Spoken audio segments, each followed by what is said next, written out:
I'd like to call to order the September 24th, 2020 Board of Adjustment meeting. Could I get a roll call, please, Brandy? Yes. Hanson. Here. Brink. Here. Oletsky. Present. Ford.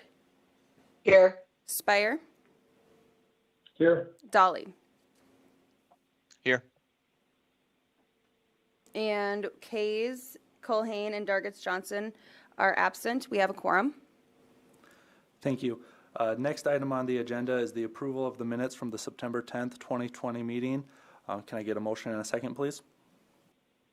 I'll make that motion to approve the minutes. I'll second. I have a motion and a second. Is there any discussion or anything that needs to be changed? Hearing none, I'll ask for a roll call vote, please. Brink. Yes. Dolly. Yes. Ford. Yes. Hanson. Yes. Spire. Yes. Oletsky. Yes. Motion passes. Fourth item on the agenda is our regular agenda. 4A is board consideration of a conditional use request in the I-1 Light Industrial District on the property located at 716 Oakwood Road. Brandy, would you take it away? Thank you, Jeff. So this, as you stated, is a conditional use. This property is zoned I-1 Light Industrial. And so we're going with the conditional use request. This is a unique case here. We're doing the, we're asking for a bar tavern, a temporary bar tavern for a 24-hour period on Saturday, October 10th, to allow for a temporary liquor license transfer for a wedding reception to be held at this location.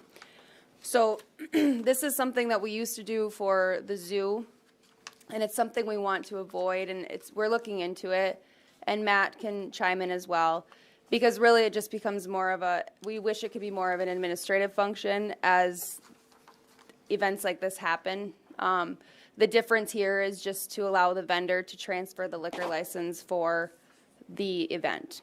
And then, so that is slated to go on the October 5th council meeting. And so then the vendor plans on transferring it for this date and then transferring it back the next day. So I guess we can open it up for a discussion. Thank you, Brandy. Which conditional use are they requesting? I'm sorry, I missed that. So it is actually, it's under the first paragraph in the light industrial. So it's other uses that, and let me get to it here. So in other districts, we have it as actually a number, but so we're doing, the Board of Adjustment may permit other uses which in its opinion are not detrimental to other uses and are in the general character of other uses in the I-1 district. And so that's what we're going with here, because bar tavern we don't have it listed as an option in the I-1. And then also we do allow restaurants by conditional use, which is also a similar use ask. And since the atypical thing about this is that we're just saying it's for a 24-hour period, because it's really not even looking at it would be okay for a bar tavern to exist there after this one date. It's just for a wedding reception. And I know the applicants too, they were wanting a venue that was, with COVID and everything, that they were able to social distance and whatnot. So having it in their shop is the route that they would like to go, or are going, because the wedding's coming up. Real fast. Yeah. Mr. Chairman, just for a little bit more context, Brandy touched on this briefly, but to my understanding, in years past, this has been a typical process for the city of Watertown, is to temporarily rezone a certain location for a special event such as this in order to transfer an alcohol license to that location. One of the things that she also alluded to was something that Matt and staff, the community development staff, had worked on previously, was a creation of an event license where the council could approve an event license. The way it's set up right now, though, is that event license is restricted to beer and wine only. And Ed, I don't know where Matt's at in the research, but that's what Brandy was talking about. Is we're hoping to potentially plug in another layer to that event license so that it can include alcohol. Because I think the board would agree and staff would agree it's a little bit unconventional to be temporarily rezoning locations throughout town for one event, and rather create a lot more streamlined administrative process, or process where either this board or the council can check off on an event license and deem that location appropriate for that event based on the alcohol licensing avenues that we otherwise have options to go down. And so that in the long term would be the goal, but for what we have in front of us right now today, we're kind of reverting back to one of our old methods that we've used in the past and found appropriate for what we have to work with right now. Thank you for Yeah, that. that has been the route in the past that we've taken for these kind of events, similar situations. I agree with the approach that you described, though, Heath. I think that is probably something appropriate to approach as an administrative task with the event. Yep, and as Heath said, just with what we have today in ordinance, this is following it to make sure that everything is meeting our requirements that we have today. Thank you. With that, I will open the public hearing. If there's anyone here or online that would like to speak and behave in favor or against this, please approach the microphone. Chip Primus, Watertown Fire Marshal.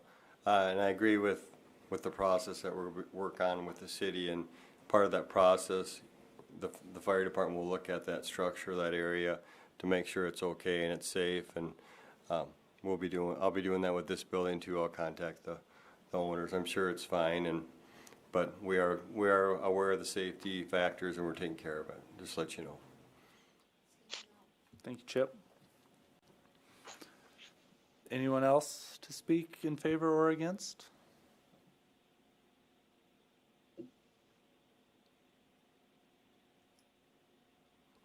Hearing none, I'll close the public hearing and ask for a motion in a second. I'll make the motion to approve. I'll second. We have a motion and a second, and is there any further discussion?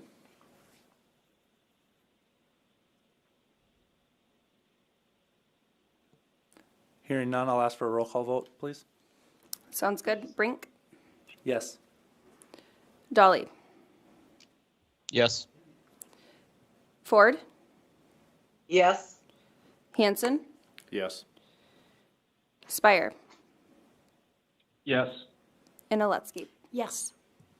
Motion passes.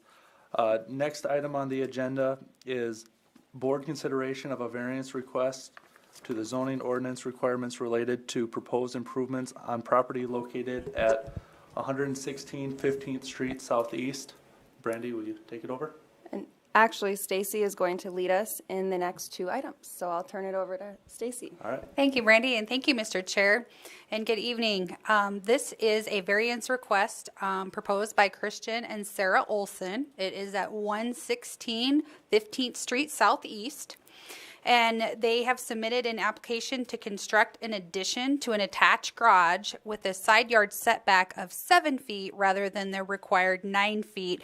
And this is actually in the R2A district. There is a typo in your packet, so I wanted to call your attention to that. So it's requesting a 2-foot variance essentially to expand their garage. They'd also like to put living space above, and it would expand their garage by 13 and a half feet.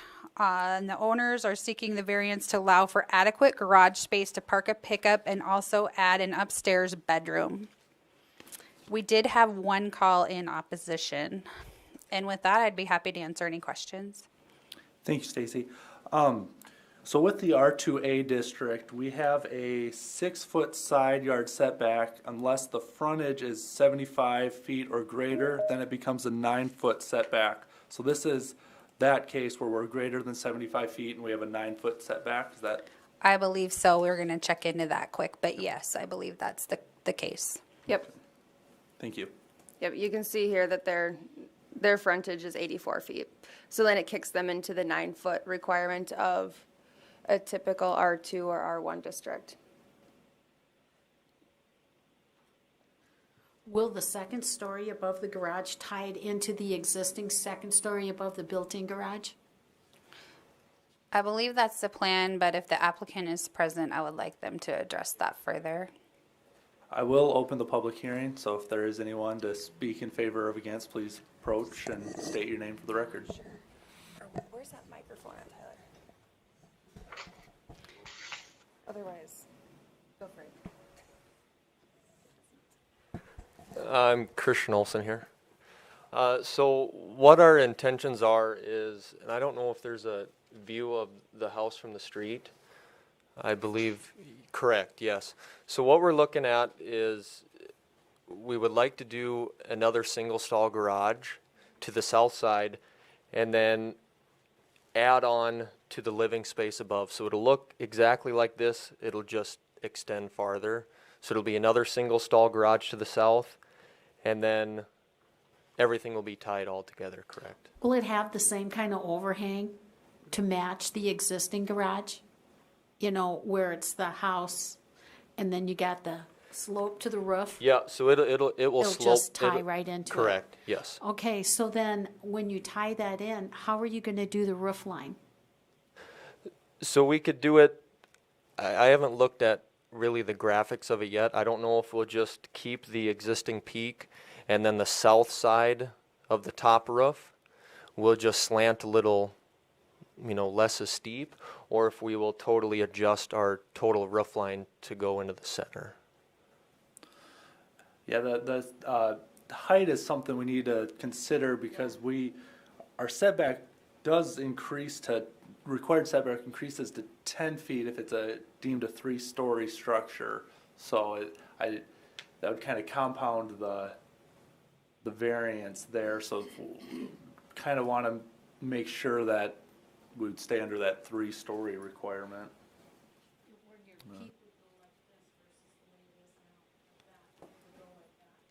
Correct, yes. Yes. And We would check the height. If this is approved at the time of building permit, we will definitely check that height. Thank you. You're welcome. Because we've all seen peak, valley, and you get snow. Correct, yes. And if I could add quick, the only reason why we're asking for an additional 2 feet is I have a pickup for a vehicle, and it's one with the large side mirrors, and we measured it out, and our current garage is right at that 13.5 feet, and with our freezer and a toolbox, my wife's Ford Edge could barely fit, you know, adequate room to open up the doors. So You don't want to climb out your windows? not, I mean, I could, but not necessarily. So Thank you. Is there anyone else to speak on behalf of this topic? Yes, there is. Hello? Can you hear me? Yep, we can hear you. Please state your name and go ahead. My name is Jerry Williams. I'm the next door neighbor to this lot, and we are opposed to granting this easement to the 7-foot mark. And we will look like it'd be overcrowding our property and would be a loss of property value. We know that the snow melt will come into our basement. Their lot is a little bit higher than ours. So the runoff from there will come into our basement. We don't want to have that happening. And so we especially don't want that to happen because it will derate our property when it comes time for selling. And I don't think that would be fair for us to have to concede to having a structure a lot closer to it, another 2 feet closer to our house than what is necessary at the present time. Mr. Williams, this is Bonnie, and what I was wondering is if we had them so that they have to direct the water away, have rain gutters so the water goes away, and they slope the lot so that the water goes to the street, would that help you out? No, not really.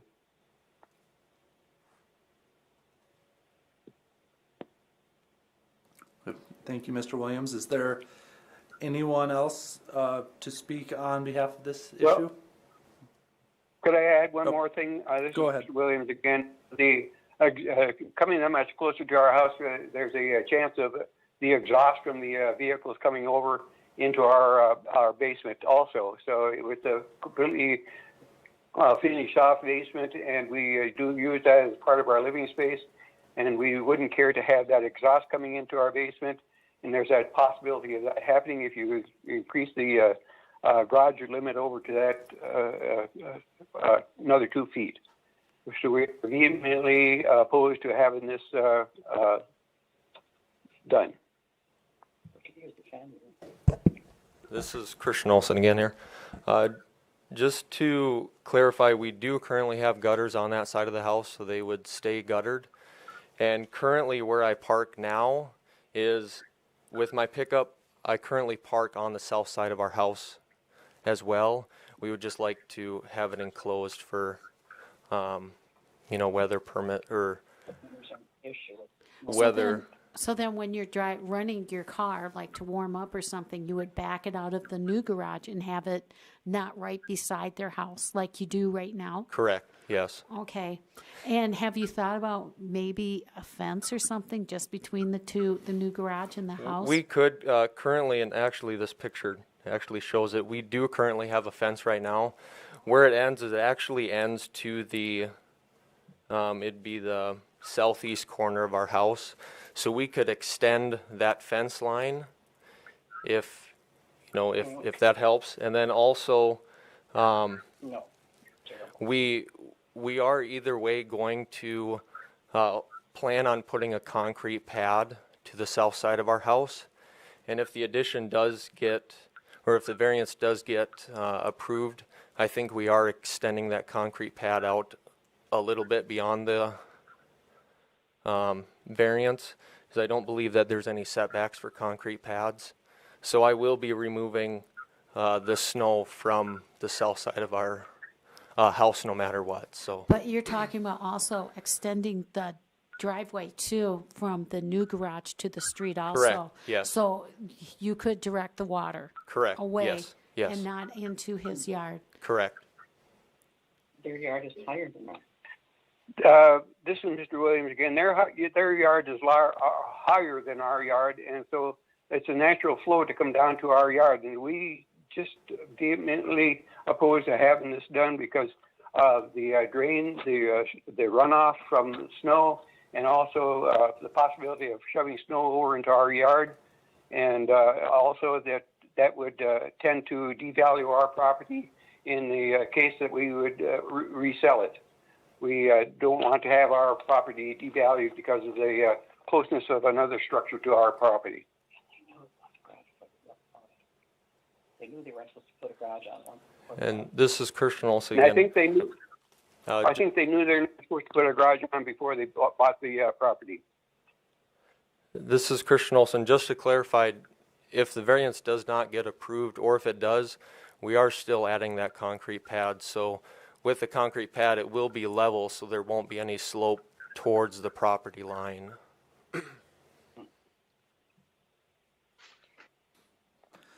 Again, Yeah. that coming over that far to our yard is going to devalue our property, and I don't think that should be allowed. Jeff, could I ask a question? This is Diana. Yep, go ahead, Diana. Brandy or whoever has the ability, Stacy, if this addition, if this 7 feet is approved, how close will that addition be to the house that this gentleman is speaking about? What is the distance between the house, not the property line, but the addition and the house? That's a very good question, and we do believe That the house to the south where Mr. Williams owns, we believe that it's just meeting the setback, probably about 9 feet off of our mapping, but we don't have a scale drawing in front of us. So there'd be 9 feet on the one side, and then what did we say, 7.5 on the other? Mr. Williams, would it make a difference if we had him do the fence and just stop the fence between the homes, so it doesn't go all the way to the street, it stops at the building? Would that help? No, it would not.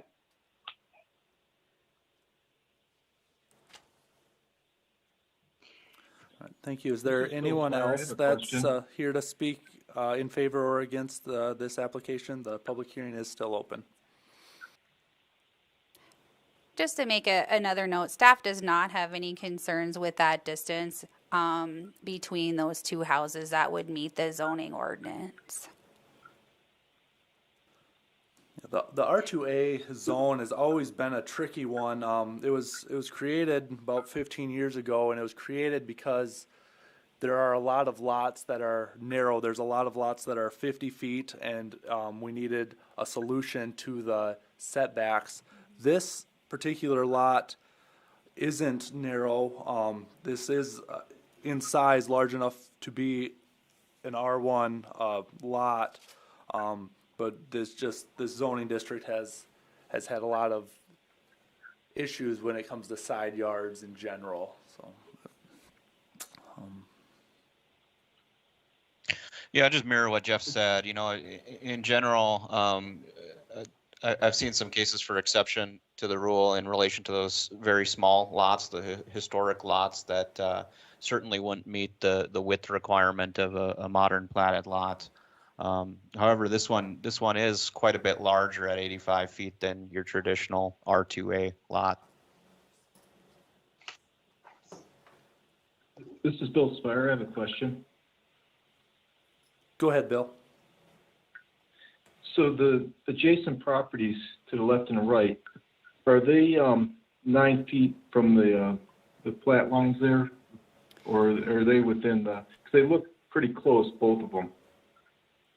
You know, we're looking at our aerial right now, and it is not surveyor quality. It appears that they may meet it, but again, without having more information and survey documents, we couldn't verify that 100%. Right. It just looks like the setback for the property in question right now is much greater than the other properties in the neighborhood. There is one property here that is two houses actually to the north at 108 15th Street Southeast, and they look like they were perhaps granted a variance at one particular point in time. I'm not sure when that property was built, but it's very, very close to the lot line. And then regarding the runoff, I know you can have the yard regraded and have have it graded so it goes away from the properties. Okay. Is that something that could be considered? I don't think so. I mean, I've had to have it done on some of my properties in the past to keep the water from going towards the foundations. Well, if the garage wasn't put there in the first place, I guess that wouldn't have a problem.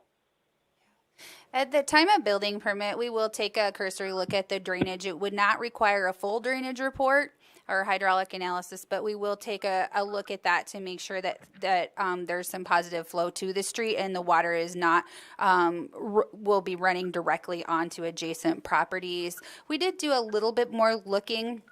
And there are several houses in this general neighborhood that appear to be closer than the 9 feet. And there is one close that appears to be 6 feet. So it's not common, but it's not out of the character of the neighborhood either.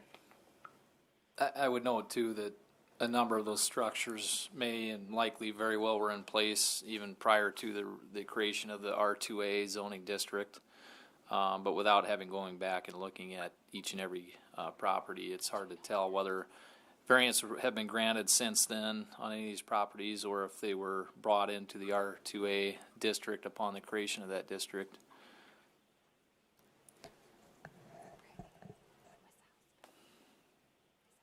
This is Christian Olson again.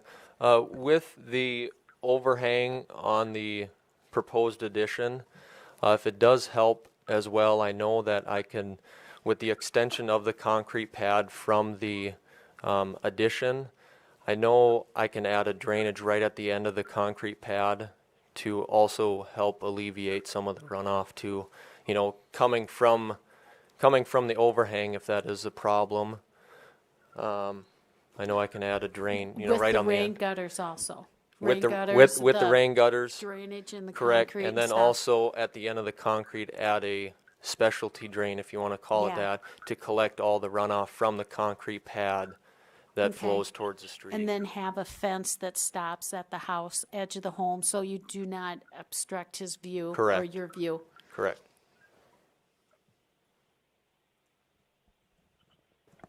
Again, the addition of this property coming over too close to our house is going to decrease the value of our house, and I don't think that should be allowed.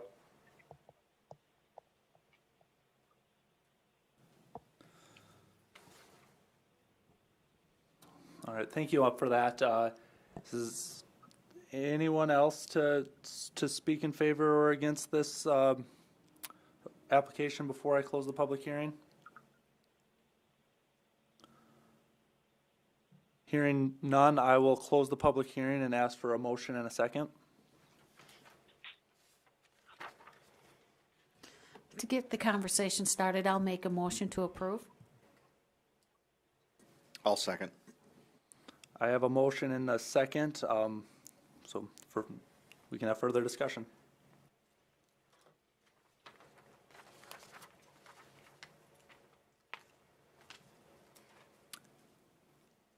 These type of properties are tricky. We've kind of touched on it already. I mean, the R2A zone is a lot of those houses were built a long, long time ago, and maybe built closer to the lot line, maybe built on smaller lots.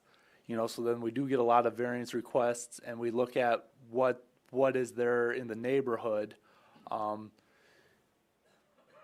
yet, you know, that doesn't mean that anyone's has a right to a variance either. So that makes all of these ones in the R2A tricky. If he had a smaller lot, he would be allowed 6 feet and he'd be just fine. Yeah, if his lot would have been 10 feet narrower, he wouldn't have had to come to us at all. He could have just built it. That's the tricky part of this zone is that it kind of has that caveat ordinance that if it was a lot of record prior to January of 2005, it could be a 6-foot setback. So We were going to look up when this house was built, but I think we'll have to go onto the county's website for that, just to give you that information. If you'd like to see that, we could probably pull that up. Does anybody have access to that? When it was built? Is that what you're asking? So I got the property record up. It was built in 1970. Good deal.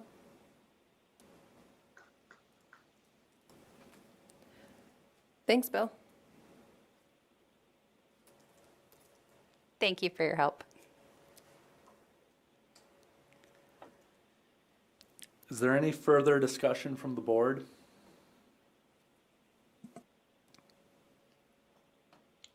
The challenge I have with this one is, while it is an R2A lot, it currently meets the requirements that an R1 lot would meet, and that's generally been the challenge when we've approached these, is that most of these are substandard lots that wouldn't meet the current requirements, but this does exceed both on minimum lot width and minimum total lot area.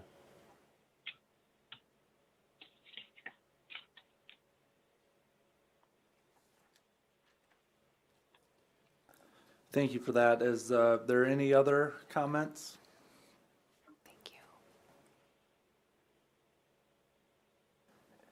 Hearing none, I'll ask for a roll call vote, please. I'd like to make an amendment of that so that we do have rain gutters and we do have the concrete so that it slopes. I'd like to make that part of the motion, and the fence that stops at the edge of the house. Can we make conditions on variances? I think so. I think so. Matt, would you weigh in on this to just clarify if we would have, if the planning commission would, or the board rather, Board of Adjustment would have the ability to put some conditions on, such as a fence, rain gutters, and drainage? That is a novel question for me. But my initial thought is no, that you're varying the ordinance, yes or no. Conditional use obviously has different considerations, but I can't say definitively right now. Okay. Thank you, Matt. I believe that that's kind of been our past direction on variances as well. Okay. Yeah, that's correct. I believe that the applicant did just want to state for the record that he would be willing to do those things. Is that correct?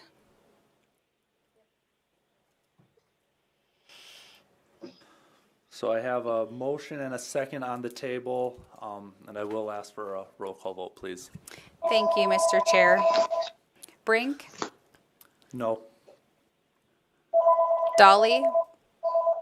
No. Ford? No. Hanson? Yes. Spire? Yes. And Aletsky? Yes. Votes 3-3, motion fails. Thank you. Moving on to 4C, board consideration of a variance request to the zoning ordinance requiring the related to proposed improvements on the property located at 694 South Lake Drive. Stacy, will you take it over? Yes, thank you, Mr. Chair.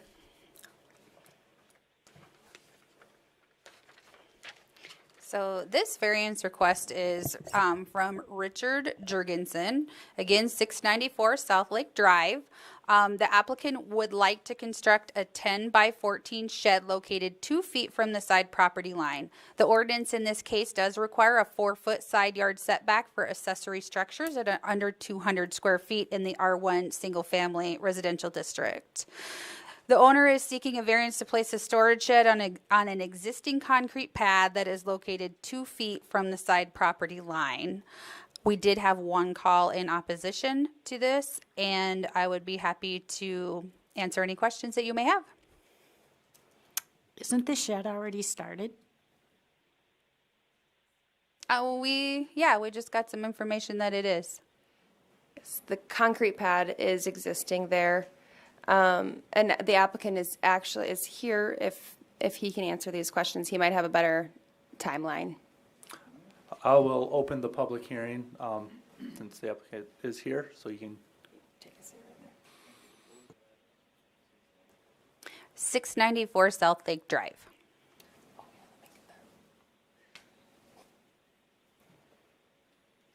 And Brandy, could you zoom to it on the map for us, please?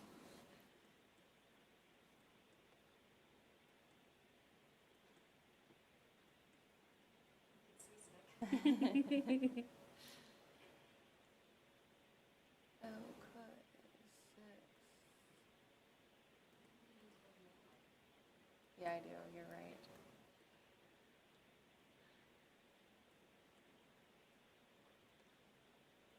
Almost there. Okay. That's the existing pad there. Right, that's right.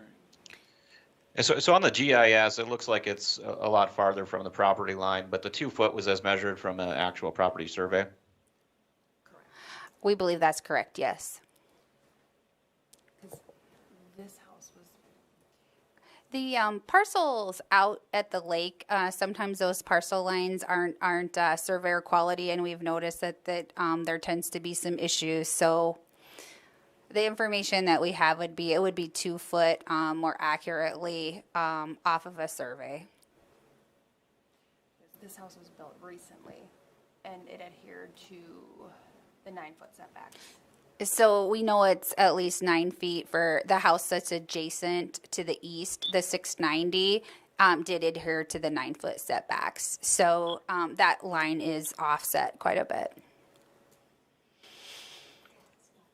It's not right underneath there, Brandy, Eve. this is Brian Gaikowski calling with comment. Can you hear me? Am I unmuted? Yes, we can hear you. Great. Sorry about that. I wasn't sure of the technology. So when we built our home at 690 South Lake, it was actually a 6-foot setback when we built from that lot line.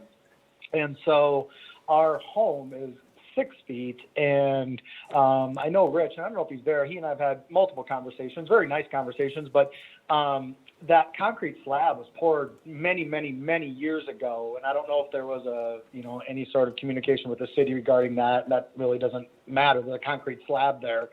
And I know he wants to put a shed on to clear a lot of the clutter in his yard, and I'm all for that. I love the fact of that. He has a triple stall garage already that adheres a lot of stuff. And I guess my only concern is we're already super tight quartered in that South Lake Drive section, which Rich Jurgensen would agree with because he's voiced that to me. And now he's asking to put a permanent shed 2 feet from the lot line where I have 3 children in our property. And I guess I just look at it as I'm all for him cleaning up his yard. I love it, and we get along. But on the same token, we're already sandwiched in so tight out there. If everybody started putting buildings that close to the lot line, we're going to be even more sandwiched in.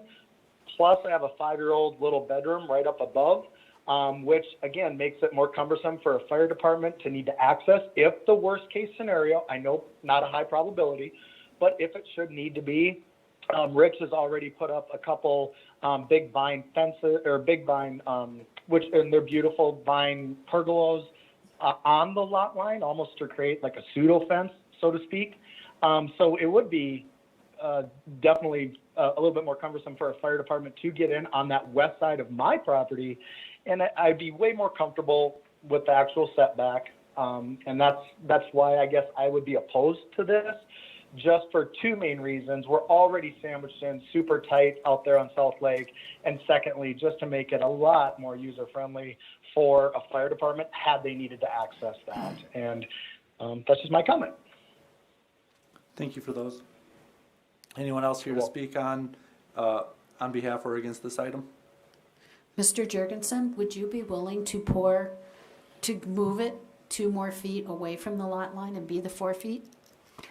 Well, I must say that being a former fireman, I'm pretty sure that if anything like he's concerned about would happen, you don't drive a fire truck up to that close to a place anyway. That's what the 2.5 inch and the 1.5 inch hoses are for, and that would be no problem whatsoever.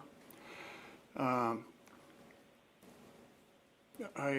think that at one time when I poured the slab, that was permissible, and so I would like to leave it right where it is, because if I were to have to move it, then my water pump system would be in the middle of that little building. And I guess in the whole scope of things, that's such a small little building that I don't see where it would be a problem for any reason.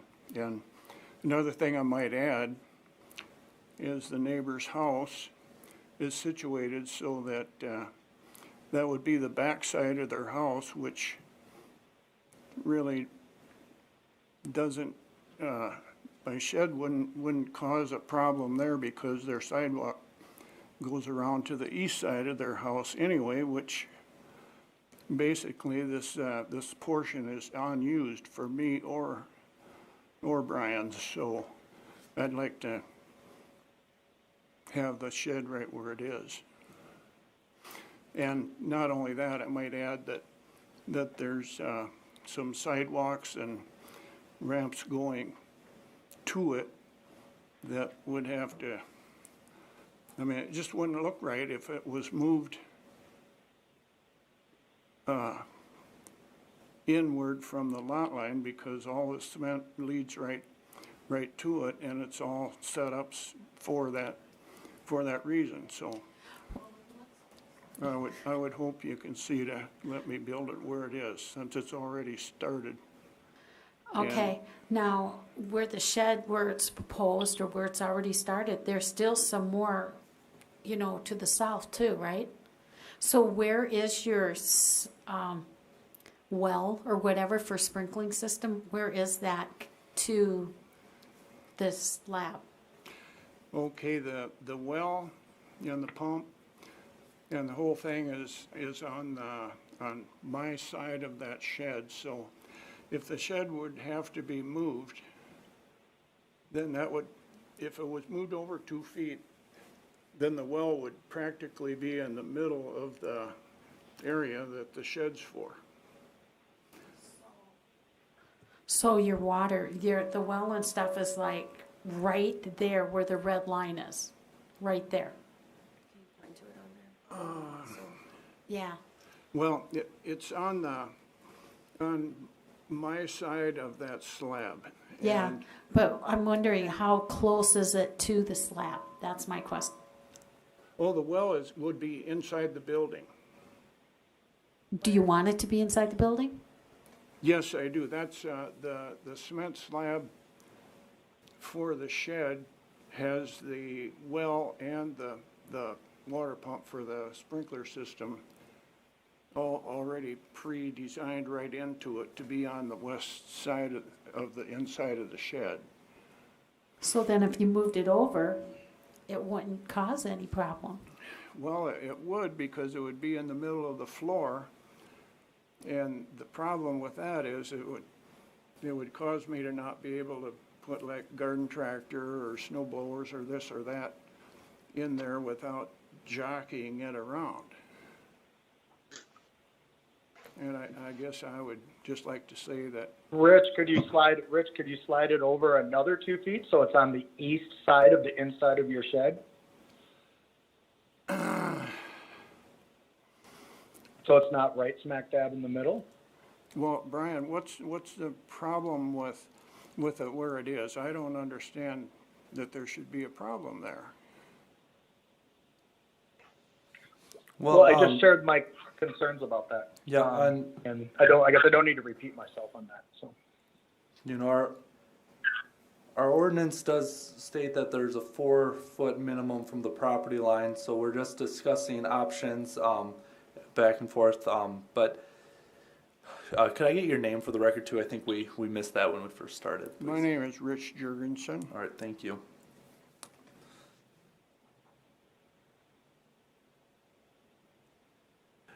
Yeah, Jeff, this is Diana Ford. go ahead, Diana.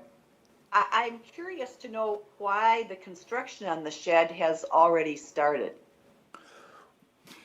Well, it looks like the concrete happened years ago, and there isn't a permit required for placing concrete in someone's yard. So, like, if someone wants to put a concrete slab next to their garage to park a car or something, they don't need a permit. So it looks like this the concrete is probably much older than, it's probably just not a recent thing, if I'm correct. Yep, I'm getting a lot of head shakes there. Yeah, that's correct, yeah. But have the walls already started to go up? Well, the reason the walls are already up is I came in and got a building permit, which was issued to me, paid the $25. And then after Brian's concern, then I received a call saying that I better halt construction. That's the reason that it's just basically a 2x4 framework right now. And It would require a whole lot of taking it completely down and starting over and moving.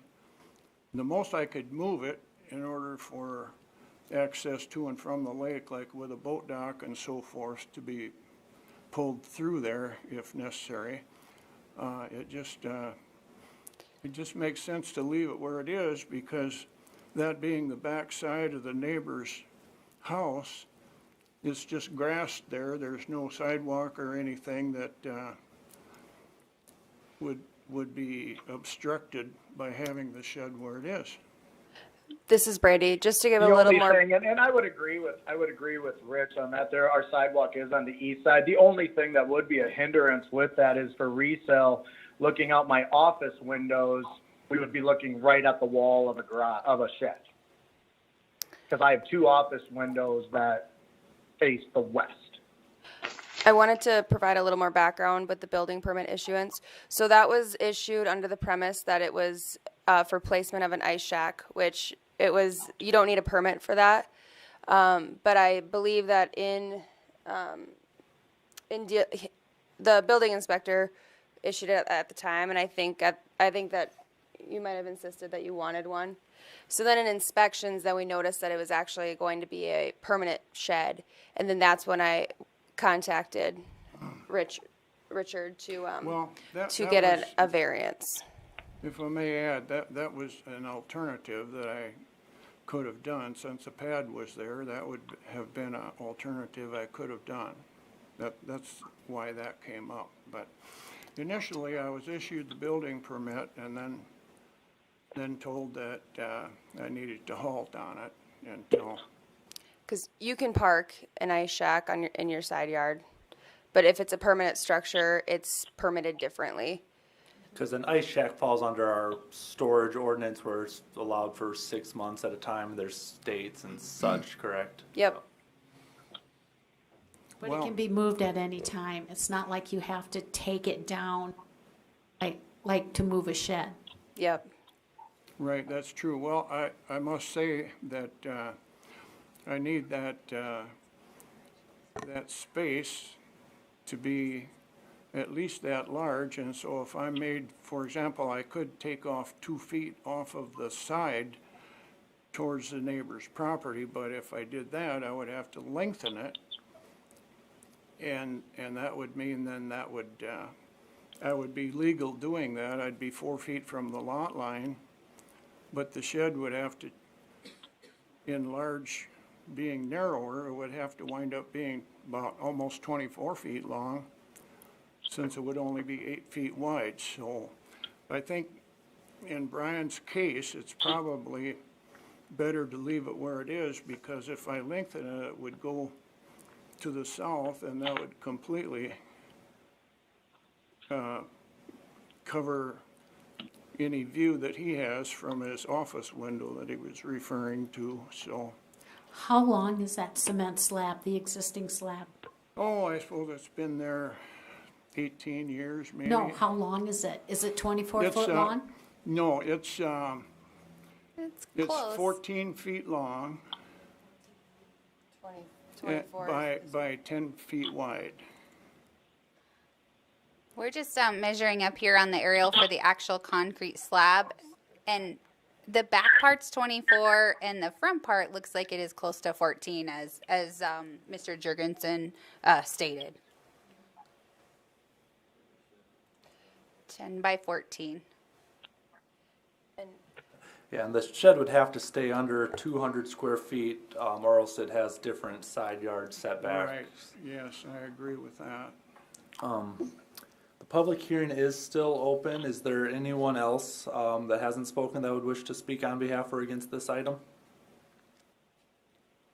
Chip with Watertown Fire Rescue. I think with the lake issues, we're opposed to, it's already a short distance in between these buildings, and we do have an issue with this, and I think that we should also be looking at what's permissible to be built in this area and how close we can go to the lot line. I think it's something we should look at, especially this area. As you can see, there's a lot of structures close together, and it's, it could be a firestorm someday for us, so. I'd like to ask why that would be a problem where it is, and how it would help if it was 2 Well, feet if you farther. understood, being a fireman, radiant heat from your structure would go right into the eave of the neighbor's structure. So I guess I'm not gonna discuss fire dynamics here with you, but there is an issue with that, and that's why we have setbacks.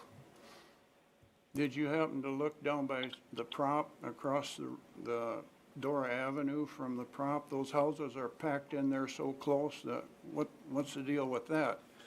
All I Yes, ask for is there a are little issues shed. across the city where setbacks haven't been met, whether they had variances or they're predate our rules. But we're looking at this property today, and so I would just want to keep our focus directed at this property right now. Well, if I may say, that shed is a very small little issue compared to the size of all the rest of the structures there. It's 10 feet by 14, and I just don't see where that would cause any problems for anybody.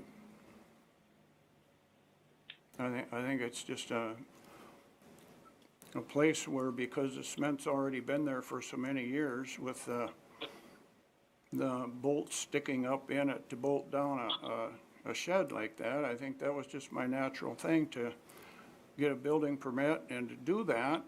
And so I'm just asking that it can be left right where it is, where it's already been constructed to the point where all 4 sidewalls are up. Thank you for those comments. As anyone else here to speak in favor or against this application?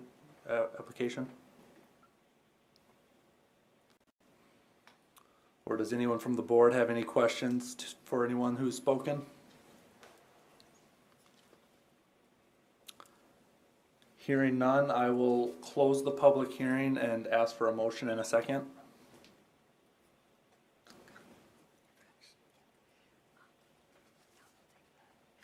Well, I'll make a motion just to get the conversation going again. I have a motion. Do I have a second?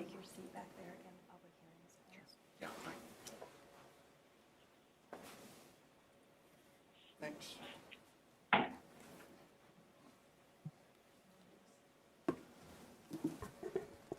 Do I not have a second? I'll second. All right, I have a motion and a second, so we have further discussion. I would just like to mention that if this was 8 by 24 foot, it could meet the setbacks and still all be built on the concrete pad that's existing there. So I think this could be built on the existing pad without needing a variance, is kind of what I see looking at the drawings and the maps. I agree with you, and I also agree with Chip here. You know, the firefighter, when they say it could be a hazard, I listen.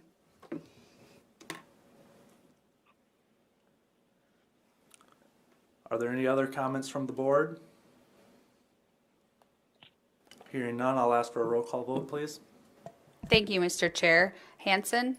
No. Dolly? No. Spire? No. Arletzky? No. Ford? No. Brink? No. Motion fails.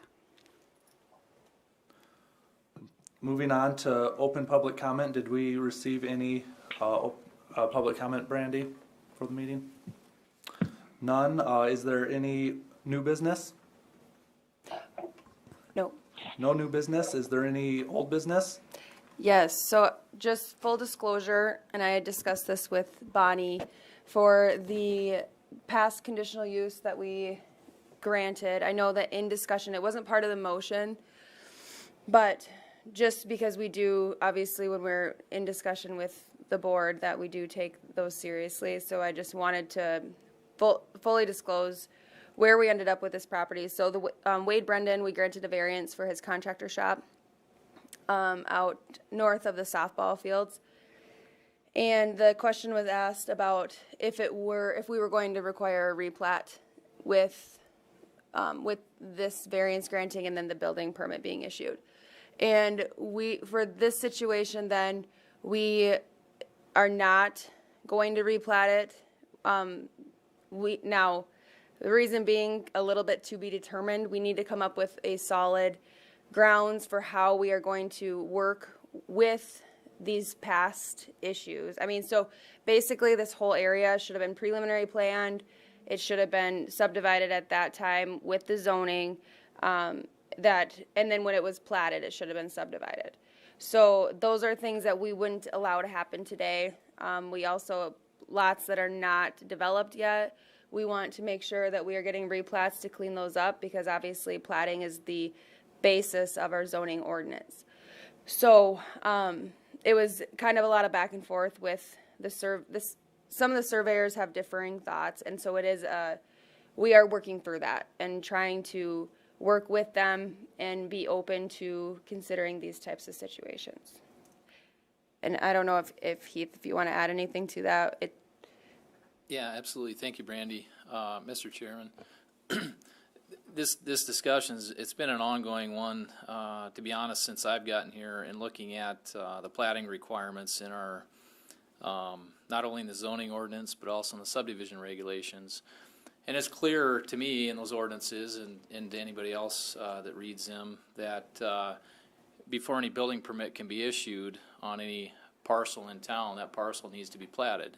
And that's explicitly stated in Chapter 24 of the subdivision regulations. Now, we also have some nuances in the ordinances in Chapter 21 that relate to non-conforming lots and some of the rights that those lots have based on their nonconformity at the time of the adoption of a zoning ordinance. And there have been a handful of instances that have come up over the last year and a half where we've required replatting because the property was simply a legally described parcel, not a platted lot. And of course, like Brandy alluded to, a platted lot is kind of the one of the foundational building blocks of our zoning ordinance. Everything stems from a platted lot, whether it be the minimum lot size, whether it be the setbacks, whether it be the the location of the structures, of course, related to the setbacks within that property boundary. But those platted lots also stem further back to the subdivision process that we administer in the city. That subdivision process generally being annexation, zoning, platting, and building permit.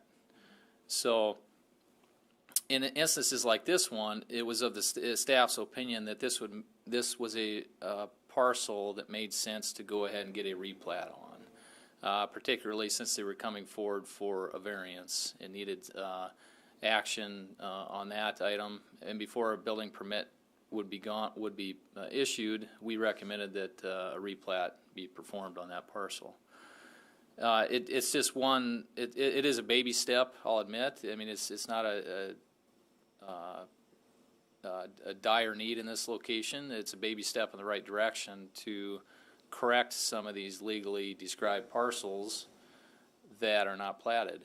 The struggle we have is, and the surveyors aren't wrong, they can legally describe a parcel, not plat it, and according to the county regulations and a particular state statute, they can file the deed to that property and legally describe it as a parcel without having it being platted.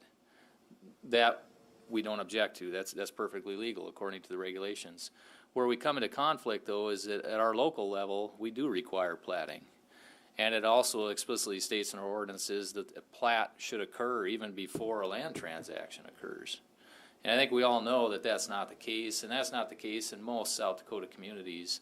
Land transactions occur frequently without platting the property first. And they base that on the deed transfers based on a legally described parcel, not a platted lot. And that is unfortunate to us as regulators of these ordinances because, again, everything we regulate stems back to a platted lot and the requirement for the properties to be platted. So I just wanted to provide a lot of that background here because that's the dynamic that we're faced with. And we as staff would love to know what the board's opinions are on this. And that's what Brandy said. We're working on better quantifying exactly what the ordinances say. Particularly with the non-conforming lot section, and for the most part, I think they're pretty straightforward. We could be requiring replatting on a lot of these actions before building permits go out, but I also don't want to take that to the extent of like the case that was just before us, if that lot had not been platted and was legally described, would we require a replat for a lawn shed? Probably not. I don't think we need to go to that extent. But when we're altering the main structure or putting in an accessory structure or doing things that are a little more substantiated, I tend to start to think that maybe a replat is appropriate so that we cleanly establish the lot lines by the function of a plat. And long story short, for this particular case that Brandy brought up tonight, we did get pushback from the surveyor that was working on this property that, you know, it was their opinion we didn't need to replat this. And we've had those discussions at length in the past with a couple of different surveyors in town. And we definitely want to work with them. We want to get on the same page as them and make sure that we're in a place that is right for the community of Watertown. And that's why we wanted to bring the discussion forward to the board and let you know the change in direction that we took on this one. We did rescind the necessity to plat, but do want to get clarity moving forward and then get the surveyors on board with that and make sure the board is in the same step as we are. Okay, when I worked at the county assessor's office for like a gazillion years ago, they call it city lands, where everything that doesn't fit into a plat, and it's like, it's all over town. You know, so is that what you're talking about? That because there's not always pins even put on where those lots are as they sell off little chunks and stuff. So, and that's the problem. Like in this one here, you know, there were pins. But in some of these places, there's no pins, there's nothing. Yeah, and you're exactly right. Now, I'm not familiar enough at the county's offices to know exactly, you know, the city lands and how that relates to the discussion, but I do know that a legally described parcel that has a land transaction on it, when that property has not gone through the subdivision process and platted, essentially what happens is it becomes a huge buyer beware risk. You know, is that land landlocked? Does it have proper utility access? Does it have street access? All those things that we look at in the normal subdivision process would be checked off ahead of a land transaction occurring. And that's the whole theory behind our subdivision regulations and our zoning ordinance, to ensure proper, adequate protection of the land buyers so that they have all the municipal services that every parcel in town should have. And I'm a strong proponent that we require platting. The block that we were just looking at before we scrolled, almost all of those buildings have been built in the last 10 years. And I know that is just platted as block 1 of whatever subdivision. East Acres Edition. East Acres Edition, thank you. And the thing with that is I know when they started building those, they were kind of playing a game of, oh, well, if I buy 2 more feet, then I meet the setback, and then I can potentially sell it back, and the next guy can meet the setback, and you don't really know where the defined boundaries are, or even if they buy 2 more feet, if that leaves enough for the next lot to be an actual lot. And that's why I've always been a strong proponent of, before we allow a building to go up or an addition to go up, we should require platting. You're probably right, that's not needed on a shed, and maybe it's not even needed on an addition, but I would support doing it on all new buildings and additions, is my personal opinion. Right. 100%. And then just for example of what Bonnie was talking about, so where the Dollar General is going up on 10th and 81, so this was legally described and it was just city lands because it had never been platted within the city. It just shows the township section range. And then, so now we have platted that, and that's Watertown Dollar General First Edition. Another place is down by the original. fire hall. There's section township and ranges in the middle of town. Yeah. And it doesn't make sense whatsoever. It's just a mess down there. I do think that this is an issue throughout South Dakota, and I know that we've been working on it here in Watertown, and me just starting, we've been in discussions. And another thing I just wanted to point out is it does help with the orderly land records as well. It is the basis for zoning. If the pins aren't in, we don't know where to measure the setbacks from. We could forego all of that review in terms of access, and what we quite frankly would have is an illegal subdivision. And the only way that the city can catch it is at the time of building permit. But in this case, we want to just get your opinion and then look at maybe moving forward with an amendment so it provides a bit more clarity and so we can be consistent as well. And I do appreciate you guys looking into this, and I know it's a battle that's been going on for a long time because, like you mentioned, they have the right to sell it before they get to the building and platting purposes, so it can make it feel like it's cart before the horse. But I would strongly support require to plat on anything new, especially, and like I said, I would support it on additions as well. But I don't know what the rest of the board's thoughts are. Yeah, I agree with the assessment. Yeah, so that one, I just wanted to be transparent, being that we did discuss that, and Thank you. that's where it landed, so we appreciate you guys. I did have your input for sure. just one more request for staff. So based on the last discussion that we had around the accessory structure at the lake, it seems as we're looking at the residential lake area and talking about potential changes to setback requirements, that we should also consider something in relation to accessory structures, density, and some of the other aspects that have troubled us in the past. Brandy, if that's just if we can incorporate some of that discussion into the Yes. intention of the ordinance revision. Yep, that'll be good. Okay. Thank you. Is there any other old business? Just one more thing. So Mark Stein used to sit on our joint county and city planning board. And so we were wondering if anybody would like to volunteer to fill his spot. So Liam, once a month. Ooh, Tuesdays? It didn't sound very confident. We can look up that information and send out a separate email on that. I think Liam has been kind of filling that role, so we'd be looking to him to see if he'd like to do that. And then if there's another person as an alternate that would be willing to step up and fill that role, that would be excellent. Are they a voting member? Is it a voting member of the board? Yes. Oh. Yep.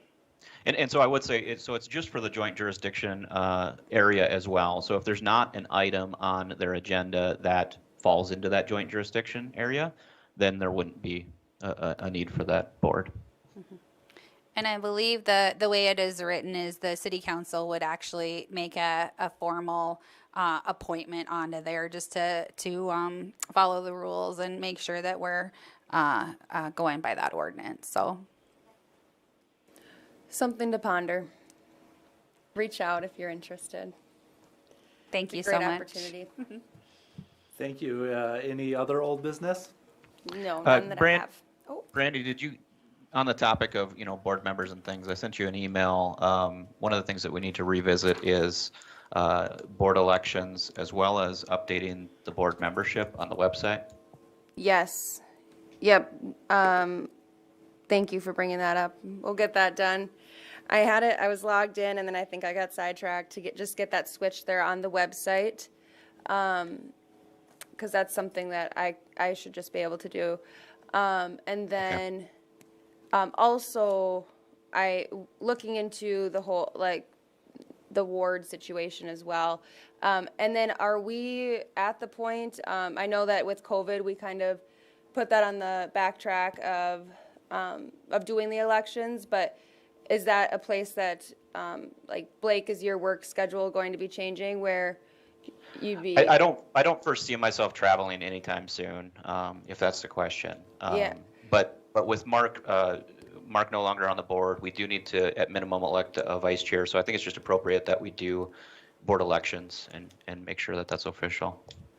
Sounds good. And Brandy, if you could remind me, I think we researched this with Matt. We didn't find a definitive time frame in the calendar year in which we were supposed to be doing that with the planning commission, did we? No, it'd be good if we had something consistent, like beginning of the year. Yeah, and then Yep. with any upcoming ordinance revisions, we could maybe put something in the appropriate section of chapter 21 that speaks specific to that. I agree. I think that'd be ideal. Give us Yeah. some direction for future board elections. Right. And then, so it does have like the terms of the board too. And so I think if maybe to like end the year out, if we do have an election for a vice or do we just wait until January at this point? I would refer to the board. It sounds like maybe there's an Right, interest in right seeing now, it done sooner. we don't have a vice, so I think we should at least have a vice chairman. And I suppose too, we could just open it up and do the whole election, and then we would get that changed in ordinance. So then, which isn't a hot top. Well, it's not. We don't need to expedite necessarily, but if we get that worked in there so that we have that in the books by, the beginning of next year, and then that would be something we'd follow through on annually. So Yeah, I this think that'd term be might good. be really short. We'll look into it and figure it out. Okay. But for sure, we'll That get works. We'll get a vice chairman election. And then I just had one last thing, Brandy, on that email to you about the adding the votes and quorum totals. Coincidentally, it came up, at the beginning of this meeting today on what constitutes quorum and what we need for voting members. If we could include that in the template for the agenda for both Board of Adjustment and City Planning Commission, I think that'd be really useful information to the public to have, how many members does the board consist of? How many have to be there? What kind of, yes votes constitute something passing for the different scenarios? It always seems to be a question. Right. That's a great idea. Thank you. Thank you, Blake. Yep. Any other old business? I will look for a motion for adjournment. I'll make that motion to adjourn. I'll second. Can I get a roll call vote, please? Oh, I think I have this sheet. Mr. Chairman, if I could real quick, sorry to interrupt before you vote to adjourn. I'll give you one quick update on staffing levels. We do have a building specialist position opened for community development up on second floor, and also a permit technician position open. They're currently advertised externally to the general public, so if you know of anybody that might have interest in either one of those positions, please refer them to our website and look at the job descriptions and call our HR office with any questions or an application. And I just wanted to throw that out there quick before the meetings. I apologize. Thank you. That is good information Thanks, to have. Steve. Thanks, Steve. Okay, are we ready for the roll call? Okay, Brink, Yes. Hanson, Yes. Dolly, Yes. Spire, Yes. Aletsky, Yes. Ford. Yes. Okay, we are adjourned.